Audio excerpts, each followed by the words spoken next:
Now, I'm going to cross to New Hampshire and catch up with Kristen Tate in just a moment to talk about the lack of reaction to the devastating fires that ravaged Hawaii by the lack of reaction by the president. Joe Biden's been lazing about on a beach while Hawaii burns, a kind of reverse of that controversy we had here a couple of years back. And the Veep, Kamala Harris, well, she spent the weekend at a $10,000 a head fundraiser in Martha's Vineyard, of course, the summer home of wealthy lefties. But first, Donald Trump's been indicted again, this time in Georgia, for allegedly trying to overturn his 2020 election loss. Kristen Tate's all over it. Yes, they are likely the most serious of charges leveled against the president. But I'll tell you what, Chris, if you walk around the street anywhere in the United States and ask any American what's going on with these indictments, they really won't be able to tell you much, because the media has been, reporting breathlessly that they're going to get Trump now and the walls are closing in for years at this point. And everybody understands that these charges, all of them, are so politicized. These charges in Georgia are about Trump's attempts to overturn the election. And you read into the charges that are being made, and it is just so clear that this is all about liberals trying to go after their political enemy number one, Donald Trump. And Americans are so tired of this. They have fatigue. People on both sides of the aisle have fatigue. And the reason you know that these are not successful attempts by the Democrats to take down their opponent is that Trump is surging in the polls, not just in the GOP primary polls where he's the clear frontrunner, but if you look at the general election polls, he is now about tied with Joe Biden. So, the Democrats, they are just flailing. They don't know what to do. They've got a dud for a candidate, Joe Biden. And so this is their last ditch attempt to try to win the next election. And I've got to tell you, Chris, I just don't think this diversion is going to work electorally. Yeah, it doesn't seem unwise. It doesn't seem wise. It doesn't seem wise in political terms, but it doesn't seem wise for the American political system either to be running this stuff through judicial or criminal processes when it really should be settled in the political sphere at the ballot box. So let's have a look at what Republican Ted Cruz has had to say about this today. I'm pissed. I'm pissed at these over and over and over again. If there are indictments tonight, it'll be the fourth indictment of Donald Trump. This is disgraceful. Our country is over 200 years old. We have never once indicted a former president or a candidate and a leading candidate for president. And this is Joe Biden, and this is the Democrats weaponizing the justice system. The Texas Republican Senator there, Ted Cruz. And this is not going to slow down Donald Trump's campaigning at all, is it, Kristen? Of course not. This is just going to make him more popular among his base. And I'm so glad to see Ted Cruz speaking like this, Chris, to have some anger, because this is how the American people feel.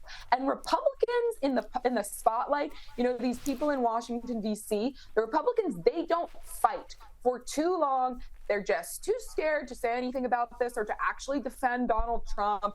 They don't want to, say anything too controversial. So a lot of people in the Beltway just keep their mouths shut, and they don't reflect a lot of times in the media. These Republicans in the media, they don't reflect the anger that the American people have, especially conservative voters, over these ridiculous politicized charges by the Democrats. This is an attempt by the Democrats and the deep state and our two-tier justice system to take out the left's chief rival political opponent. That is what is going on, and everybody knows it. Now, Kristen, those of us here in Australia have been looking on, and in New Zealand, of course, looking at the horrible wildfires in Maui, one of the large islands there of Hawaii, a part of the world so many Australians know well. Just terrible bushfires there. 99 deaths confirmed so far. Expected, of course, to be more revealed in coming days. The pictures of the devastation there are just shocking. These are the sorts of scenes Australians know all too well. But extraordinarily, we've seen pictures over the weekend too of your president, Joe Biden, sitting it out over the weekend at the beach yet again. And have a listen to this. This is when he arrives back at the White House after his weekend at the beach. He hasn't even got anything to say about Hawaii.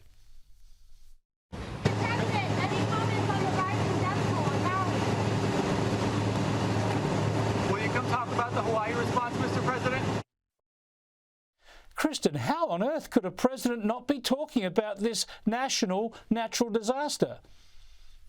it's a complete disgrace, of course, but this is what we've come to expect for Joe Biden. And this is exactly what happens when you have a politicized media that essentially works for one party. At this point in this country, the mainstream media is just an arm of the Democratic Party.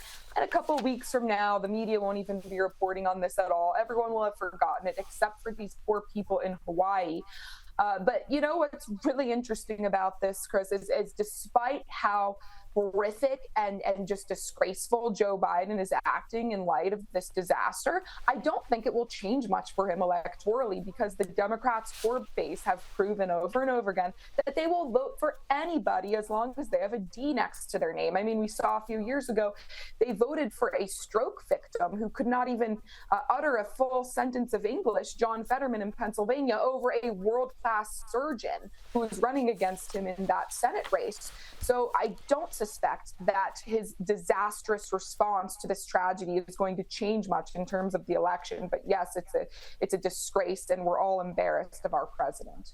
Well, it's just extraordinary to see, Kristen. It's absolutely extraordinary, because this is a massive natural disaster. This is a nation in mourning and still trying to deal with the fallout from this. Of course, a major recovery operation underway. It seems to me just unthinkable that a president hasn't spoken about it. We know that he never went to that train site in Ohio, I think it was, where there was that horrible crash and fire and chemical spill. He said he'd turn up there. He never did. But this is of a whole new dimension. Whole towns wiped out, and almost 100, almost certainly more than 100 people killed. Surely he'll be pressured into speaking about this, reacting to this, and at the very least visiting Hawaii. One would certainly think so. I mean, this is the empathetic president we were promised. This is what he ran on, being a man of empathy, a man of the American people who can bring us all together. And instead, he's been a complete disgrace. He is lazy. He is selfish. He does not want to be bothered with questions about this horrific tragedy. But who knows? Maybe the media will eventually pressure him enough that he'll have to actually show up and make a visit there and say some words. But I don't have a lot of hope in our media at this point. Understandably, Kristen. Thanks so much for joining us again, Kristen Tate. Always good to catch up with you. Thanks as always, Chris.